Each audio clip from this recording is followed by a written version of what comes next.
بسم اللہ الرحمن الرحیم۔ میں اگر سوختہ ساما ہوں تو یہ روز سیاہ خود دکھایا ہے میرے گھر کے چراغاں نے مجھے۔ معزز سامعین گرامی قدر، ایک عرصے سے بہت سے ساتھی مجھے یہ کہہ رہے تھے کہ ملکی سیاسی حالات کے اوپر کچھ کمنٹ کریں۔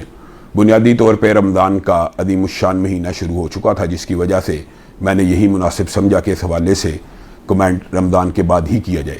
لیکن اب بات یہ ہے کہ آخری عشرہ شروع ہونے والا ہے۔ یہ آخری عشرہ فضائل و مناقب کے اعتبار سے اس قدر قیمتی ہے کہ اگر ایک رات کو آج کل جو حالات ہیں 8-9 گھنٹے پہ ڈیوائڈ کیا جائے تو ایک ایک گھنٹہ 10-10 سال کے برابر ہے، اور ایک ایک منٹ جس کی قدر و قیمت اسلامی شرعی طور کے اوپر 2-2 ماہ سے زیادہ ہے، تو کیا ہم وہ گھنٹے اور وہ منٹس اور وہ وقت فضول لغویات میں گزار دیں گے؟ پہلے ہی اس مرتبہ رمضان میں سیاسی افراتفری کی وجہ سے بہت سا وقت لوگوں نے ضائع کیا، اور میں یہ خان صاحب سے اب تو خیر شاید وقت گزر گیا ہے، یہ اپیل کرنا چاہتا ہوں اور تمام سیاسی جماعتوں سے کہ آپ کا یہ رائٹ ہے احتجاج کرنا، لیکن آپ کو کم از کم اسلامی شعار اور اس مہینے کے تقدس کا خیال ضرور رکھنا چاہیے تھا۔ کیا فرق پڑتا تھا اگر یہ احتجاجات رمضان کے بعد ٹرانسفر کر دیے جاتے؟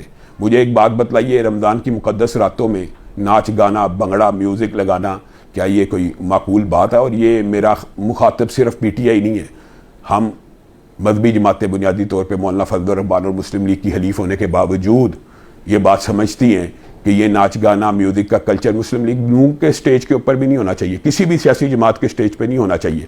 اور میں پوری قوم سے یہ اپیل کرنا چاہتا ہوں کہ آپ جو پی ٹی آئی کے بندے بھی ہیں ان کو بھی اس بات کے اوپر غور و خوض کرنا چاہیے۔ مذہب تو ہمارا اسلام ہے، اور سیاسی اختلاف ایسا نہیں ہوتا کہ ایک دوسرے کے ساتھ سیاسی اختلاف ہو تو ایک دوسرے کے اوپر کفر کے فتوے لگ جائیں، یا اگر کوئی خان صاحب کا حامی نہیں ہے تو وہ بے ایمان ہے، یا کوئی اگر خان صاحب کے خلاف ہے تو وہ بے ایمان ہے۔ اس طرح کا جو کلچر ہے فاشزم کا اور فاشسٹ سوچ کا، اس کی بھی بیخ کنی آپ لوگوں نے ہی کرنی ہے۔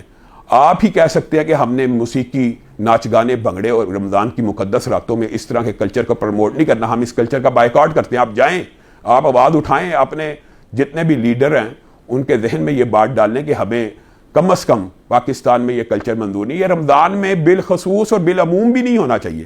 اور دوسری بات یہ ہے کہ خواہ مخواہ کسی سیاسی مخالفت کی وجہ سے ایک دوسرے کو معتوب کرنا، لعن طعن کرنا، یہ کلچر جو پاکستان کے اندر پروموٹ کیا جا رہا ہے، یہ بہت زیادہ افسوسناک بات ہے، اور اس کی بیخ کنی بھی کرنی چاہیے۔ اگر ہم یہ سمجھتے ہیں کہ خان صاحب اسلاموفوبیا کے ہیرو نہیں ہیں، ہم یہ سمجھتے ہیں اسلاموفوبیا کی بجائے انہوں نے اسلام دشمنی کے فیصلے کیے ہیں، ہمارا یہ سیاسی اختلاف ہے، آپ ان کو اسلاموفوبیا کے خلاف بہت بڑا لیڈر مانتے ہیں، ہم سمجھتے ہیں انہوں نے آسیہ ملونہ کو فرار کروایا، انہوں نے فرانس کے ساتھ احتجاج کرنے کی بجائے اپنے ملک کے اندر چوک یتیمخانہ میں 34 افراد کو شہید کروایا۔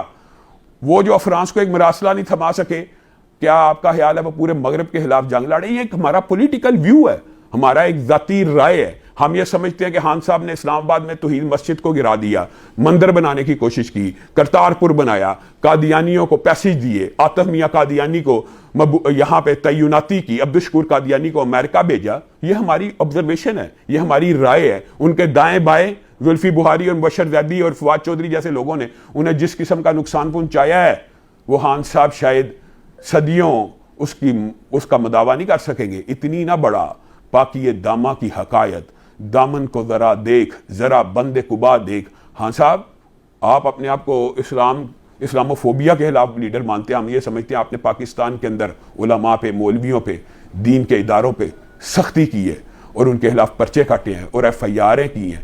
آپ نے علماء کے ساتھ کس قدر رابطہ رکھا ہے؟ ہماری تو خواہش ہے کہ کاش آپ صرف کسی عالم سے یہی مسئلہ پوچھ لیں، صرف یہی مسئلہ پوچھ لیں کہ کیا کسی مسلمان کے بچے کسی ایسی عورت کے گھر میں یا ایسے مذہب کے گھر میں پال سکتا ہے کہ جس سے پہلے اسلام قبول کیا؟ مرتدہ عورت کے گھر میں یا یہودی عورت کے گھر میں تو چلو اہل کتاب بنتے ہیں، آپ کے اپنے بچے کہاں پہ پل رہے ہیں؟